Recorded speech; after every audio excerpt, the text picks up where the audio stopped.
Level 1. The Associate. You're 19 years old. You spend your days at a social club in East Harlem. To the people passing by, you're just a kid serving espresso and wiping down tables. To the family, you're an associate. If you don't have Italian blood in your veins, this level is your ceiling. But you have the right last name, which means you have a shot. You don't have a salary. You have opportunities.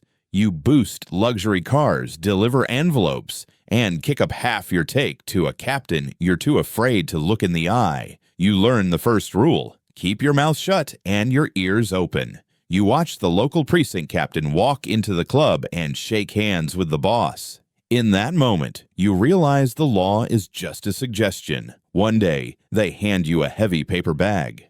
Don't look inside, just deliver it. You do it. No questions asked. You're reliable. You're a friend of ours in the making. Level 2. The Soldier. You're 24. You're called into a basement lit by a single candle.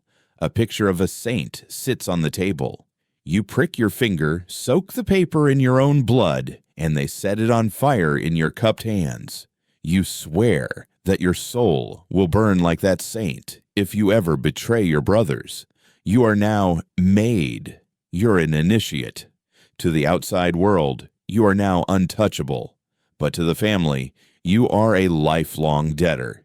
You get your own territory, a wire room for sports betting, or a shakedown on a construction site. You're clearing $5,000 a week, but you're always looking over your shoulder. Not for the feds, not yet, but for your own people. You just got your first serious contract. A debtor refused to pay. You don't just break his bones. You turn it into a bloody message for the whole street. You're not an errand boy anymore. You're a professional who has crossed the line. Level 3. The Capo. You're 32. You're no longer just a trigger puller. You're middle management. You run a crew of 10 soldiers and dozens of associates. Your office is the back room of a nondescript butcher shop or a corner table in a restaurant with a view of the street. Your main job is to collect the street tax on everything that moves in your zip code. Every underground poker game, every contraband drop, and every peer boss has to pay for protection. Once a week, you hand a fat envelope to the boss. You keep 20%, and now you're clearing $20,000 a week. You wear $3,000 suits and drive a Cadillac, but your greatest asset is fear. When a dispute breaks out in the neighborhood, you're the judge. Your word can save a life or sign a death warrant. But remember, if your numbers drop, the family will replace you. And in this business, no one ever really retires. Level 4. The Consigliere. You're 45. You no longer get your hands dirty or chase down deadbeats. Your weapons are the law, high-level connections, and the ability to whisper the right words in the right ears.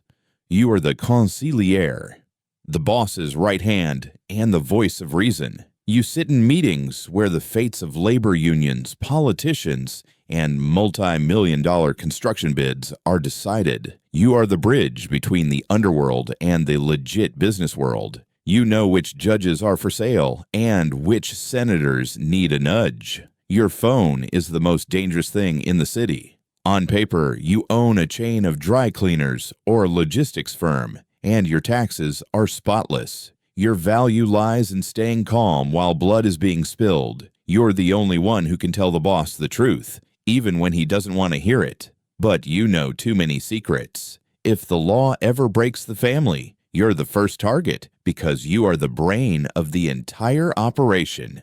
Level 5. The Underboss. You're 50 years old. You are the prince of the underworld, the COO of a criminal empire. Every captain reports to you, and you report only to the boss. Your day starts by fixing problems the street couldn't handle. You coordinate the logistics of narcotics moving through the docks, keep the labor unions in line, and ensure the machinery of power stays greased. You're pulling in hundreds of thousands a month, but that money feels heavy. You are the ultimate lightning rod.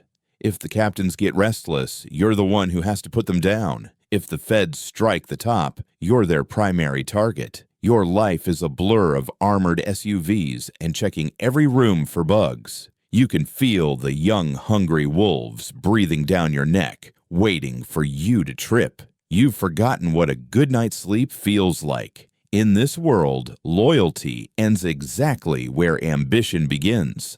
Level 6. The Boss. You're 60. You've reached the summit. You are the Dawn. The city belongs to you. You don't just run criminals. You run the economy of an entire state. Mayors seek your blessing before an election, and real estate moguls kick back a percentage of every skyscraper they build.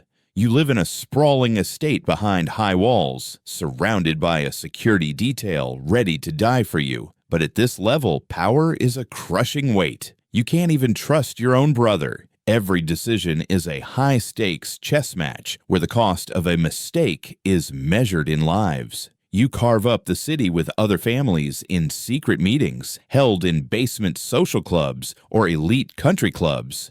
You are a legend. Your name is spoken in whispers. You're a multi-millionaire, but you can't buy a loaf of bread without a motorcade. You've defeated all your enemies, but now your greatest enemy is the silence. The silence while you wait for a betrayal from within, or the hammer of the FBI at your door. Level 7. The Commission Member. Now you are one of the few. You sit on the Commission, the supreme council that governs the fates of every family in the country. This is the government of the underworld. You no longer deal with the petty business of a single city. You set the rules of the game for an entire nation. You decide who lives and who must vanish to prevent a full-scale war. At this level, you are an international investor. Your interests span from Las Vegas casinos to Swiss bank accounts and offshore holdings in the Caribbean. You meet with cartel leaders and corporate CEOs. You seem invincible, but you are at the center of a perfect storm. You have become so big that your very existence is an insult to the state. The government creates entire task forces whose only purpose is to take you down. Your scale is your curse.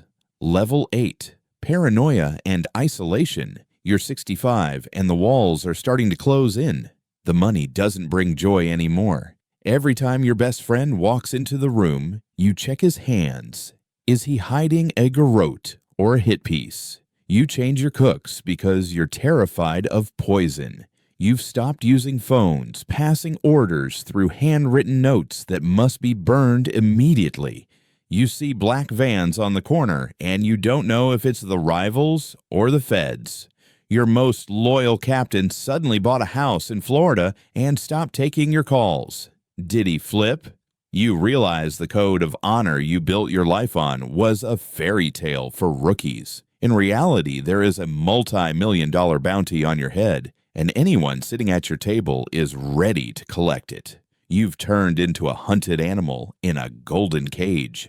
Level 9. The Defendant. The day you spent your whole life looking over your shoulder finally arrives at 6 a.m. Your front door is taken off its hinges. Hundreds of agents, helicopters, and a sea of camera flashes. Your face is on the front page of every newspaper in the world. In the courtroom, you sit in a $5,000 suit, maintaining a mask of icy composure, but inside, you're hollow. You watch your most trusted soldier, the man whose children you baptized, take the witness stand.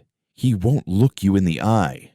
He puts on his headphones and drones onto the prosecutor, detailing where the bodies are buried and exactly how the money was laundered. All your connections, your bought judges, and your pet politicians vanish in an instant. They treat you like a plague. Your lawyer whispers that there's no way out. The government is using the RICO Act to hammer you, and every phone tap and restaurant receipt is another nail in your coffin. You realize the family isn't coming to save you. They're already voting on your successor. Level 10. Supermax. The sentence is life without the possibility of parole. You're sent to a Supermax prison. This is the end of the line. Your world is now a concrete box, 7 by 10 feet, 23 hours a day in total isolation, a steel door, a tiny slit of a window that doesn't even show the sky. Here, bribes don't work, respect doesn't exist, and there is no dawn, only a number on a jumpsuit. You hear whispers through the grapevine that your empire is being torn apart by former allies. Your wife has been evicted from your home, and your children have changed their last names so they aren't recognized on the street. You sit in the silence and remember that day in Harlem when you first served espresso. You thought you would be a king, but you ended up a ghost in a concrete tomb. You traded your life for a legend, and now you have an eternity to realize the price was too high. Level 11, The Legacy. Your name is now nothing more than a paragraph in a criminology textbook and a plot for a Hollywood movie. People spin myths about you, romanticizing your brutality and calling it a code of honor. But the truth is, nothing remains of your empire but a headstone in a queen's cemetery that nobody visits. Your millions have been seized by the government or drained by lawyers. The people you built this fortress for, your real family, live in fear and in the shadow of your past. You wanted to be immortal, but you became a cautionary tale about how the hunger for power devours a man whole. Your portrait in its gold frame no longer hangs in the social club. It was taken down to avoid attracting the police. Level 12, The Endless Cycle. But the Mafia doesn't die with the dawn. Someone has already stepped into your shoes. While you rot in a cell or in the ground, a 19-year-old kid in that same East Harlem social club is wiping down tables and serving espresso. He watches the black SUVs roll by with the same hungry eyes you once had. He sees the gold watch on the new captain's wrist and thinks he'll be smarter, faster, and luckier than you were. He's already prepared to betray his best friend and risk his freedom for an envelope of cash. The system is perfect. It feeds on poverty, ambition, and blood. The Mafia isn't about people. It's a perpetual motion machine where every part is replaceable. And as long as there are those on the streets who value respect more than life, the cycle will never break. The king is dead. Long live the new king, whose path is already written.